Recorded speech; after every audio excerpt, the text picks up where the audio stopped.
Hello and welcome guys. Now in this video we will be learning about another dimensionality reduction technique that is also known as t-SNE. So the full form is t-distributed stochastic neighbor embedding. Okay, so the issue today is that there are a lot of variable in most data set. In other words, the data is dispersed along a large number of dimensions. So then the data visualization can become difficult and frequently uh, practically impossible to perform manually, right? So, but any data related problem benefit greatly from such visualization investigation. Understanding how to visualize high dimensional data set is crucial, and dimensionality reduction technique can be used to accomplish this. So principal component analysis, that is PCA, and t-distributed stochastic neighboring algorithm are two different methods to achieve this t-SNE. Okay, so t-SNE algorithm model the probability distribution of neighbors and around each data point. So here the term neighbors refer to the set of points which are closest to each point. So in the original high dimensional space, this is modeled as the Gaussian distribution. So in the two dimensional output space, this is modeled as t distribution. So the goal of the procedure is to find the mapping into the two-dimensional space that maximize the difference between these two distribution over all the points we have. So the fatter tail of a t distribution compared to Gaussian help to spread the point more evenly in the two-dimensional space. So the main parameter controlling the fitting is called perplexity. So perplexity is roughly equivalent to the number of nearest neighbor considered when matching the original and fitted distribution for each point. So the low perplexity means if we care about local scale and focus on closest other points. So high perplexity takes more of big picture approach.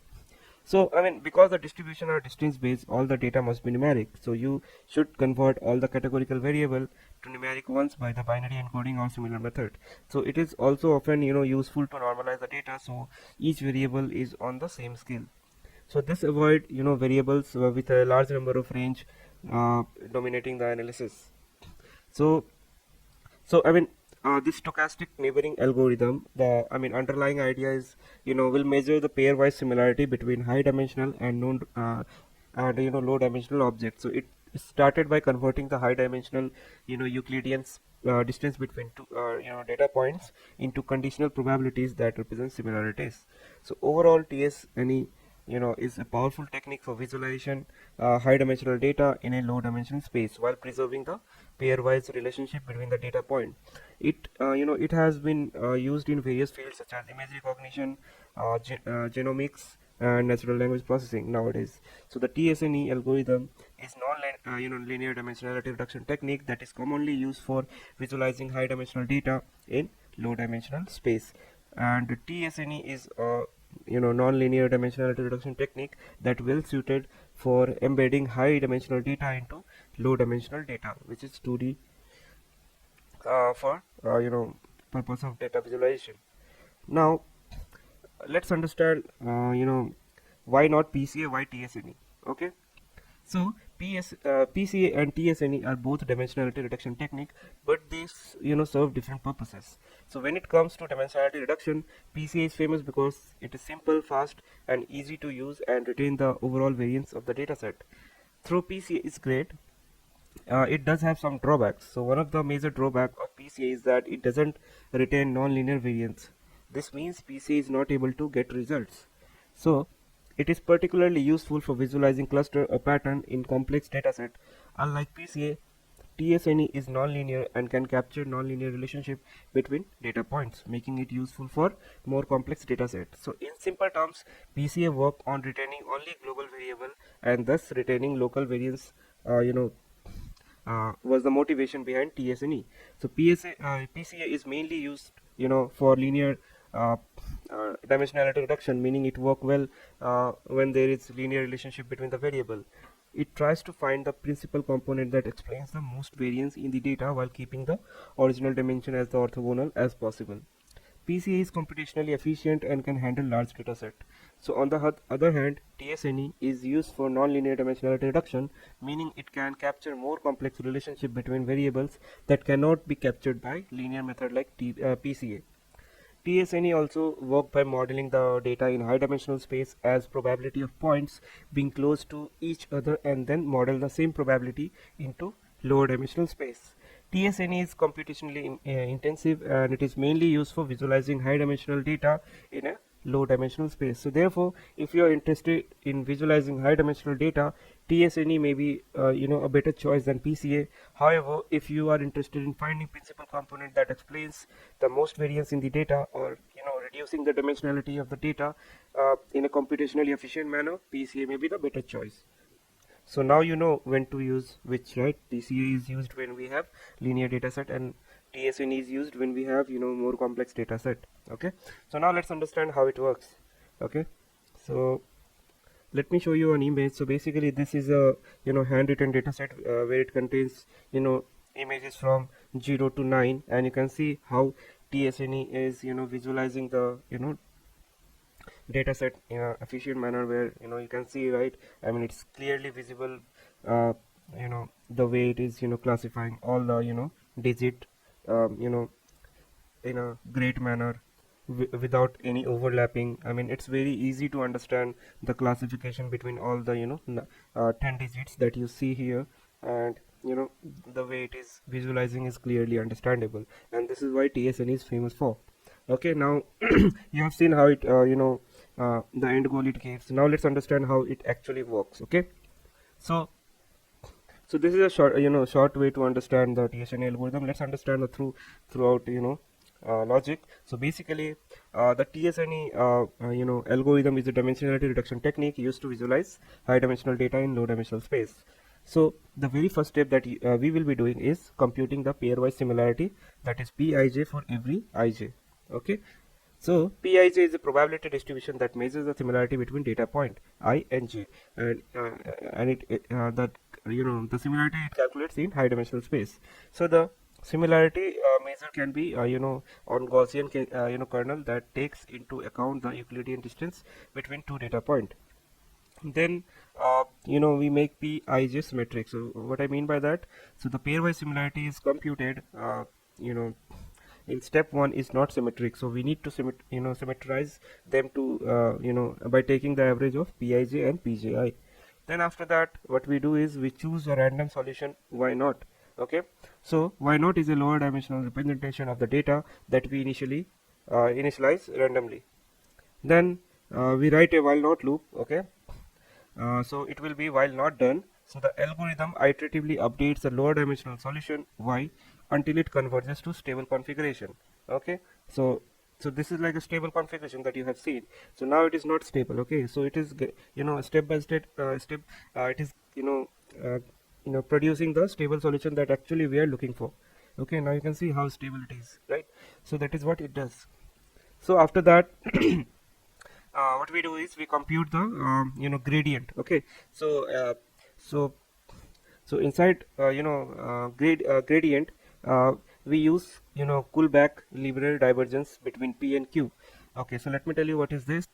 So we have we have wrote while not done condition a loop, and then we have run we computed the pairwise similarity for yi, which basically compute the similarity Qij between the lower dimensional representation yi of the data point, and then we compute the gradient descent. Here we use Kullback linear divergence between P and Q. So what that means is, so the Kullback linear divergence measures the difference between the probability distribution P and Q and tells gradient which direction we need to update the lower dimensional solution, so y to minimize the difference. Okay, so that is what this compute the gradient tell us. So here we use so there is a popular divergence calculation measure that help us getting the direction where we need to update the solution. Okay, so that is what this step is for. Then we update the solution. So here in this step we update the lower dimensional solution y by taking the small step in the direction of negative gradient. So the step size is determined by the learning rate parameter, and we will be seeing that in the code. So after that we check condition if I is greater than max iter. If it is, then break, else we increase the iteration number, that is I plus 1.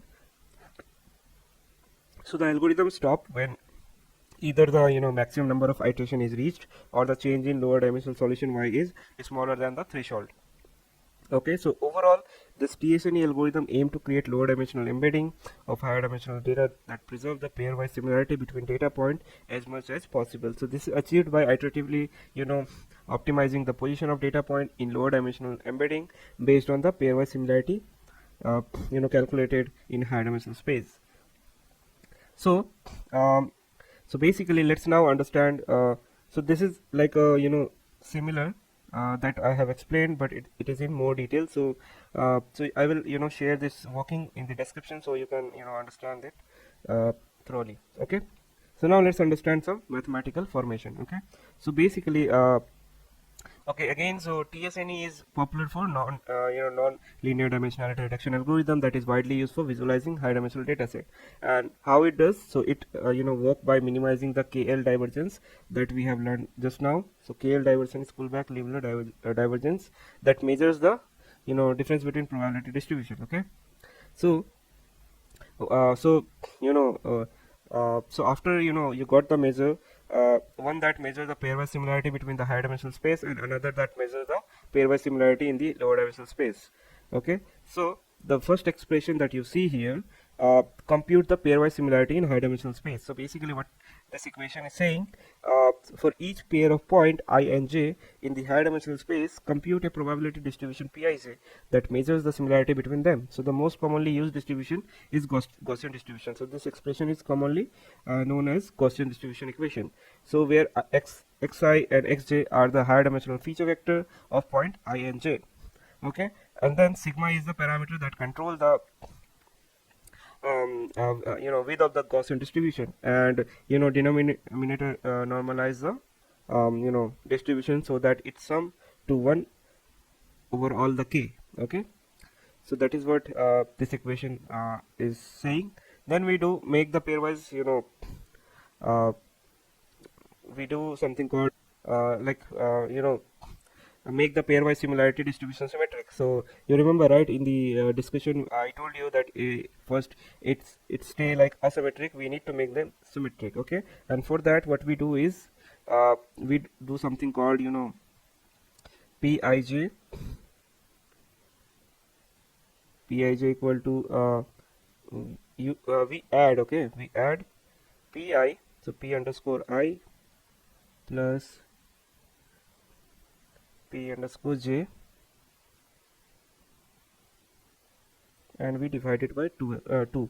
So this particular thing will make pairwise similarity distribution symmetric. Okay, so basically for each point of I and j, okay, so here I and j in the lower dimensional space, it compute the probability distribution, and it will measure the similarity between them, and that will make it symmetric.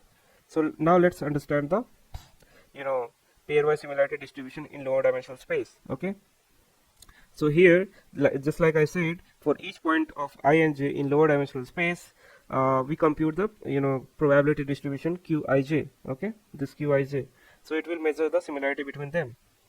Okay, and the distribution is also again a Gaussian distribution, but with a different parameter. So you can see here we have yi and yj.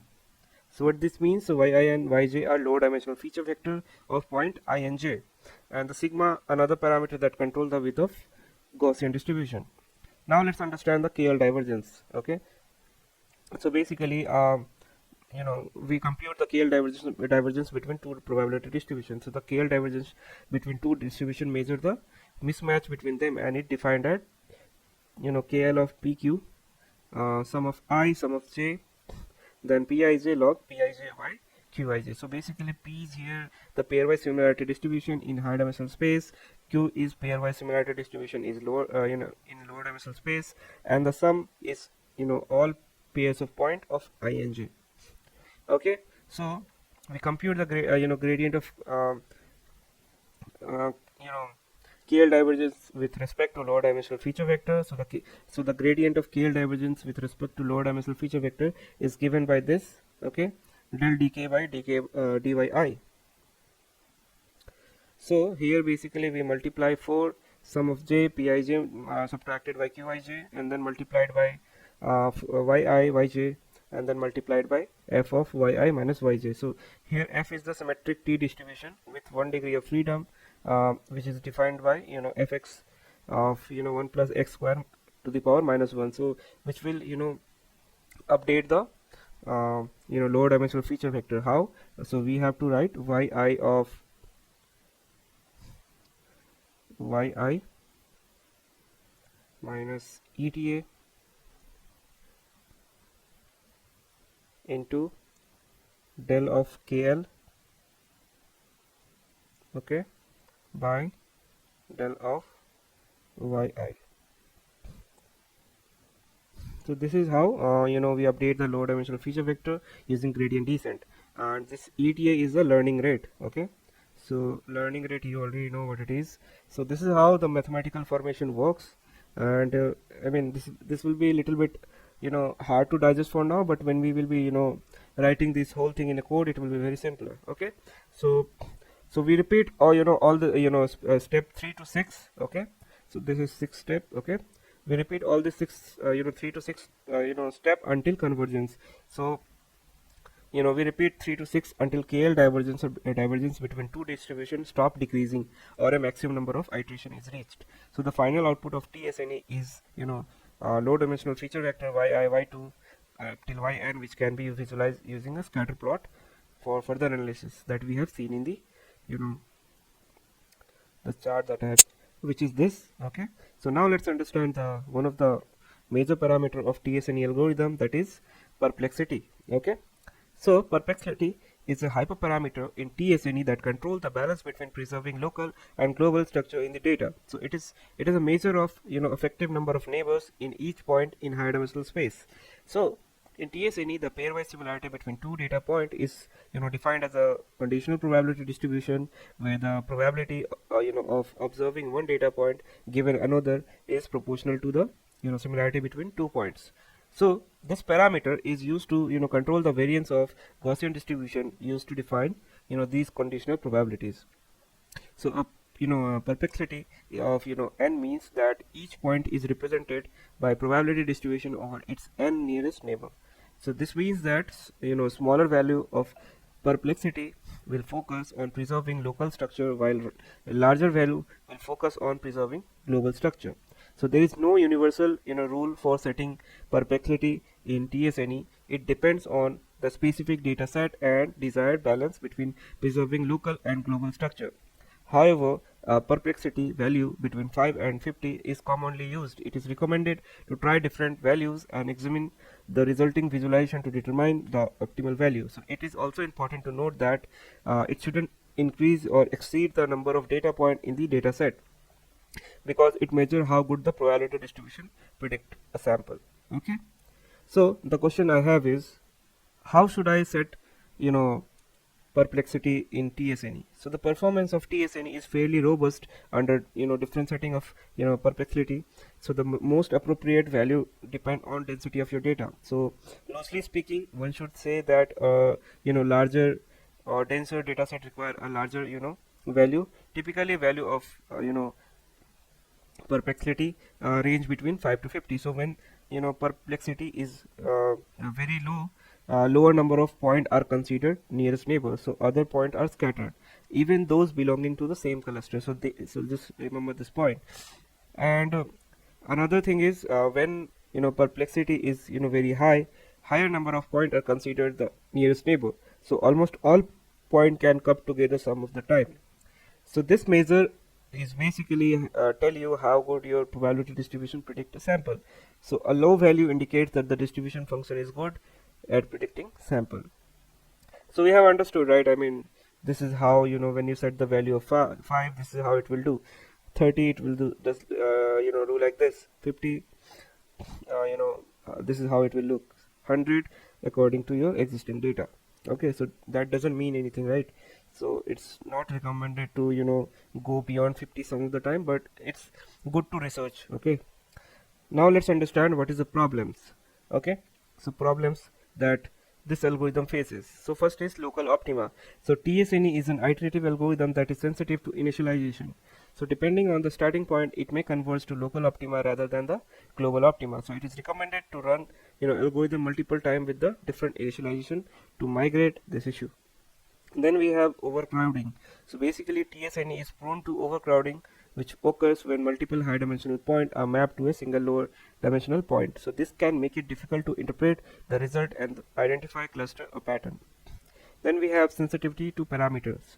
So t-SNE has several parameters that can affect the results, such as perplexity parameter that control the number of nearest neighbor used in the algorithm. So choosing the right parameter can be trial and error process and require some knowledge of the data. Then computationally expensive. So t-SNE can be computationally expensive, especially for large data set. It is recommended to use approximate algorithm or subsampling technique to reduce the computation time. Then the issue with t-SNE is that it doesn't give you an explicit transformation that can reuse for new data. So hence the optimization process need to be repeated for new data, which can be time consuming. Additionally, t-SNE is having non-complex objective function and uses gradient descent optimization, which is initially random. Therefore different run of algorithm may give you different results. So however, it is possible to run t-SNE multiple times with the same data and parameter and select the visualization with the lowest objective function for the final result. Then we have another problem, that is lack of interpretability. So while t-SNE is a great visualization high dimensional data, the lower dimensional representation may not be easily interpretable. So it is important to keep in mind that the visualization is just a tool for exploration and should be combined with other technique for deeper analysis. Okay, but it's not our goal. So that's the thing you just want to remember. So now let's see the Python implementation. We will be using digit dataset that I have also shown in the theoretical part. So it's just a combination of handwritten digit of 0 to 9. Okay, and that is what we will be visualizing, since it is a very high dimensional data set it will be. So I'll show you that. Let's first import all the library that we need for this implementation. So from datasets import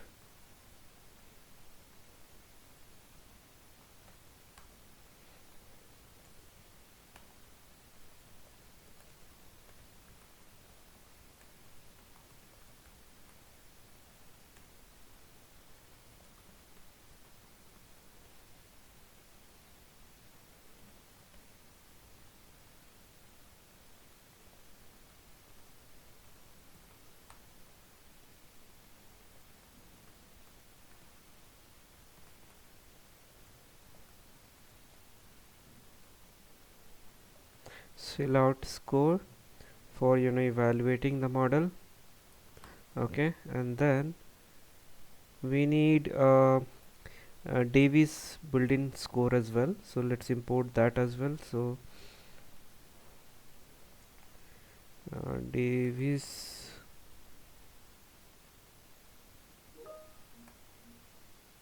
okay, so it's done. So now let's load the data set. Okay, it says some spelling mistake, I guess. Okay, yeah, so now let's load the data set. Okay,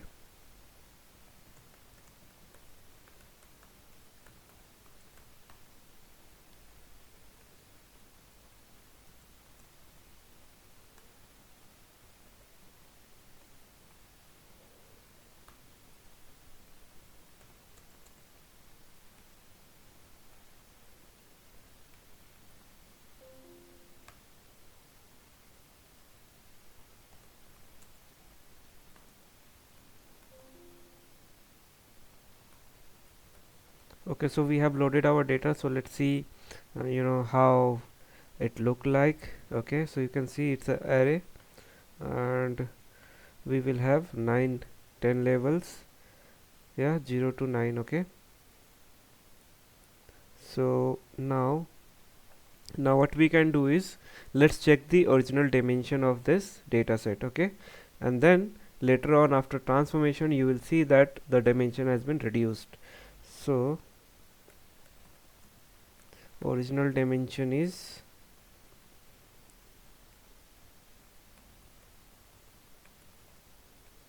equal to data dot shape 1.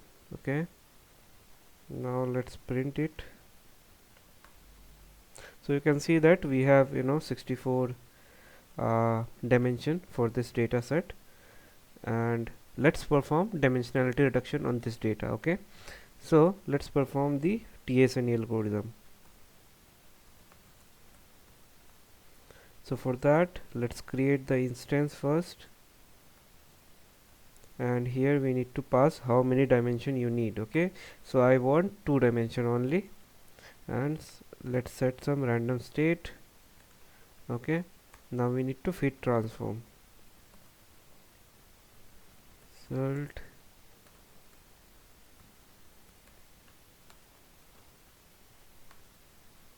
and here we will pass our data. Okay, so you can see it's training, so it will take some time until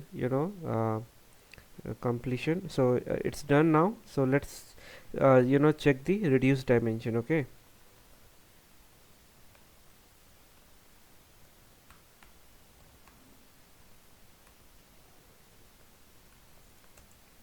equal to t-SNE result dot shape of 1. Okay, so you can see, I mean, the dimension from 64 to 2 we have transformed using t-SNE algorithm. Now let's visualize whether the dimension that we have created, they are efficiently classifying all the 9 10 level we have. I mean, they efficient in classifying or not? Okay, and for that we need to visualize this. Okay, so for visualization, what we will use, obviously, this matplotlib function for that. So let's do that, but before that let's set some parameters. So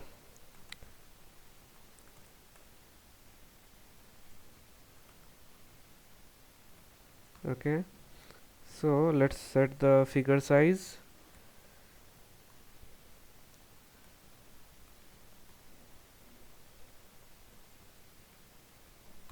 Okay, now what we will do, we'll loop through each classes and plot separately with labels. Okay, so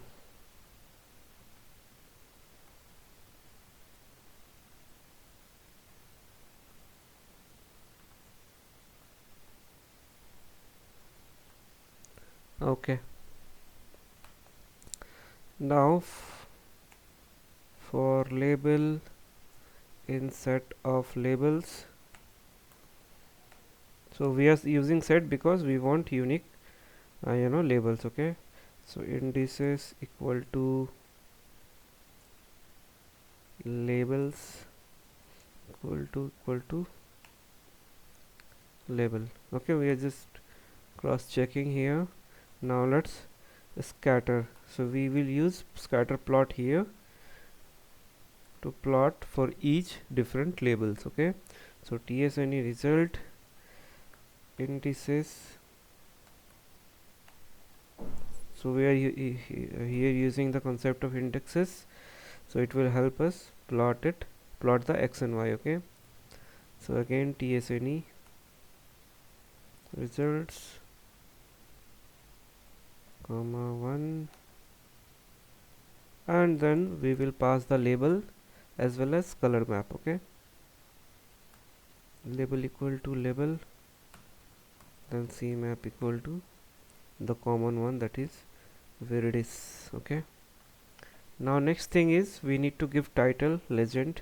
Okay, so let's give a title, so plt.title, and it should be t-SNE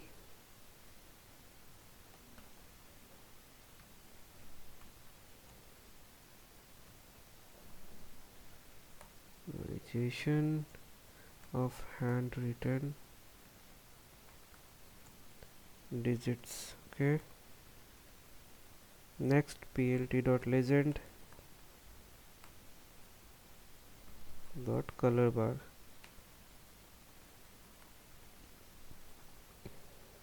Now let's plot the evaluation matrix also. Okay, so first of all, fill out score. Okay,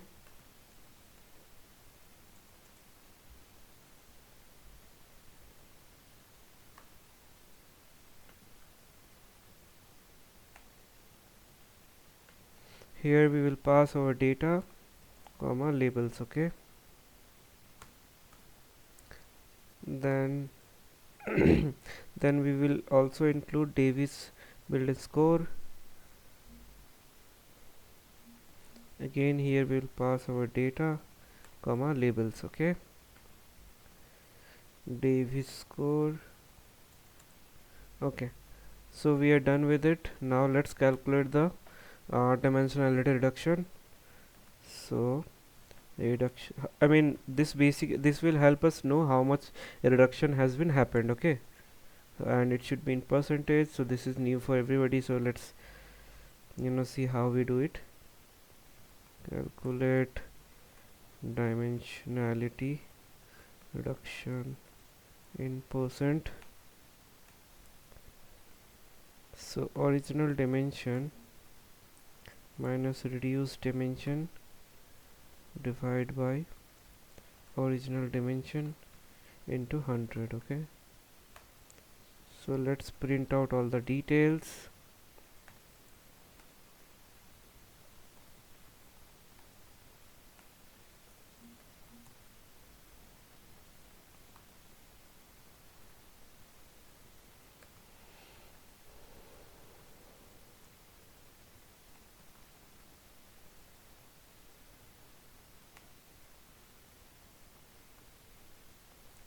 Original dimension is our original dimension. Okay, now let's just copy whole thing 4 more times. Okay, lastly plt.show. Now let's change all this thing. Second will be reduced dimension and reduced dimension. Then we will have fill out a score.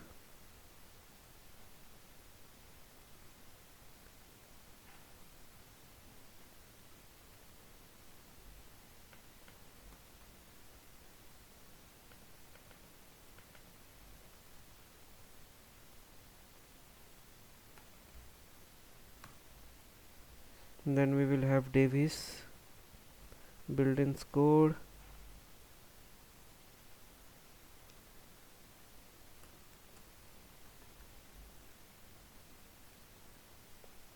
And lastly dimension reduction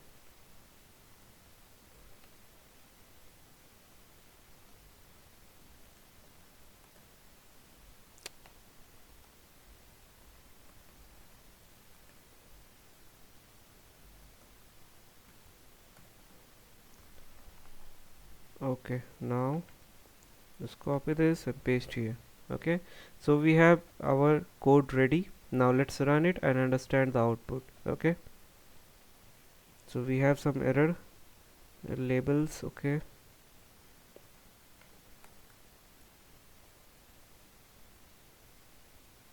so we have x and y must be of same shape. Okay, t-SNE results, and this is 0. Okay, it should be in list. Yep, again we have some error setting an array element with the sequence. The requested array has inhomogeneous shape with dimension 1. Okay, where actually, okay, in scatter plot.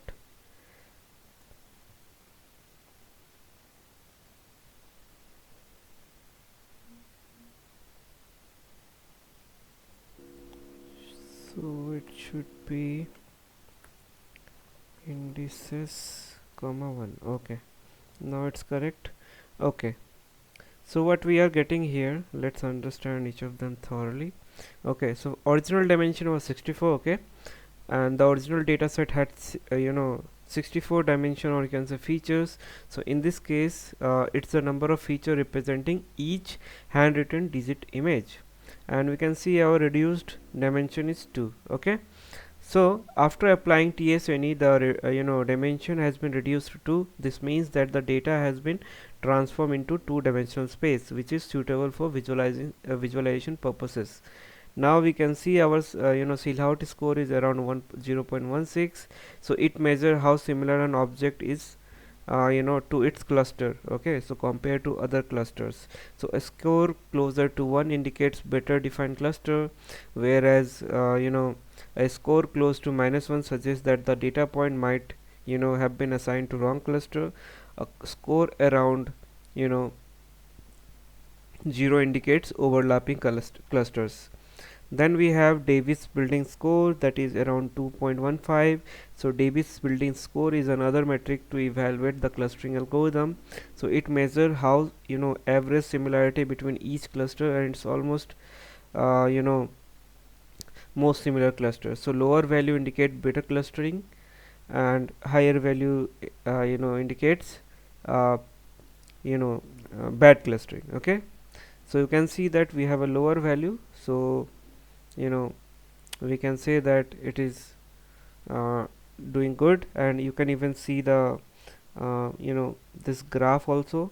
You can see that this dark blue is assigned to 0 label, then we have orange assigned to 1, then we have green assigned to 2. So you can see that those all the clusters has been doing efficiently good.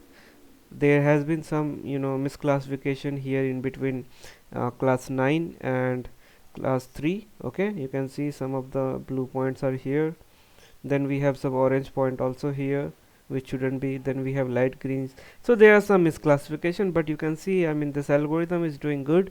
It is classifying all the most of the classes efficiently.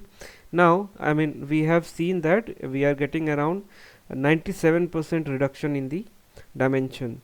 So this represents the percentage reduction in dimension achieved by t-SNE, in which the case the number of dimension has been reduced from 64 to 2, resulting in approximately 97%.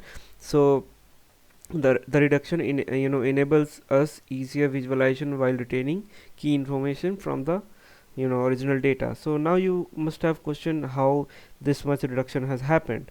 So imagine you have letter like this. So inside this data set, how the number are getting stored. So you have this let's say 32 by 32 image pixel, and all the pixels. Okay, so this way it gets stored. Pixel is nothing, just a value between 0 to 255. Okay, so this is pixel 1, this is pixel 2, pixel 3, like that. Now let's say you have a label called 8. Okay, so you can see this is how 8 will get stored. Okay, so all values around it will be 0. Wherever there is a line of 8, that will be 1. Okay, 1. So I am telling in case of binary. Okay, let's say it's a binary image. So how it will store, rest all the pixel will be 0 except the 8. Okay, and you can see, right, I mean, almost 80% of its pixel is 0. You can see that only important part is this part. Okay, and it's almost 70 to 80% of are there noise. Okay, so you can imagine, right, I mean, this is case for all the images. So let's say you have image of 1. Okay, and for this almost 95% of the pixel are of useless, nothing, all are noise. So you can imagine, right, I mean, we have almost 10 digits, and in case of 1, in case of 2, in case of 3, 4, 5, all of this, almost there is 80 to 90% of noise in each of the images, and that's why we have achieved 97% of reduction in all these images. So hope you understand how t-SNE has done it, since we have also understood how actually this thing work. So now you will have clear idea how it is working. Now let's understand the another reduction technique in the next video. Thank you guys, see you tomorrow.